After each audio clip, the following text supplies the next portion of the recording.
April 1, tataas na rin po ang presyo ng ilang produkto sa mga supermarket dahil sa sunod-sunod na mega oil price hike. Kaugnay po niyan, makakapanayan po natin si Steven Cua, Presidente ng Philippine Amalgamated Supermarkets Association. Magandang umaga po, Sir Steven. Si Maris po ito. Live po tayo sa Unang Balita. Yes, magandang umaga sa iyo, Maris. Una po sa lahat po ba ng mga produkto o ilan lamang sa mga produktong ito sa supermarket ang tataas po ang presyo at magkano po ang itataas niyan? So far, ilan pa lang, okay? Mabibilang sa dalawang kamay, okay? Kaunti pa lang. Although may isa lang ang nag-abiso, na lahat ng produkto niya kailangan tumaas. Ito ay mga chemicals at siguro na umusan na sila ng raw material. Ano-ano po itong mga produkto pong ito?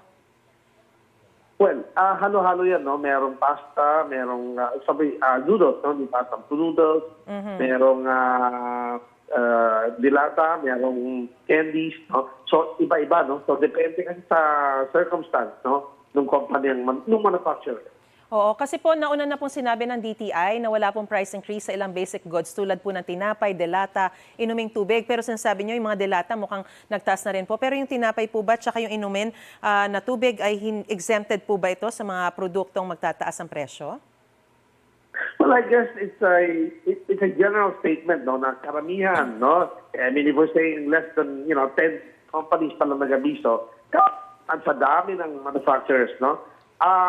Tubig yung isa medyo malaki yung itataas, okay? Nako. And ang pagkalam ko kasi ito ay galing pang Cebu, galing Visayas, no. So that's why yung cost of transportation, again, crudo, no, langis ang problema.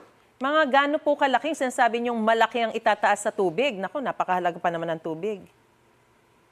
Maris, napakaraming brands ng tubig daw. So di kailangan bilhin kapag medyo malaki ang tinaas ng paborito mong brand or yung brand na by how much, natin. sir? Oo. Mga 7%. Which is pretty big, you know. May 10%, no? May malaki, no? Pero, yun na nga, again, may choice. Maraming tubig dyan sa labas. Alright. In the market. Ito po bang price adjustment sa April 1 ay one time lang o inaasahan pong masusundan pa? Pricing is a management decision. So, pwedeng maulit, hindi natin alam, no? Kasi they have to increase by 20%, for example, hindi lang pwedeng one-time big price, di ba?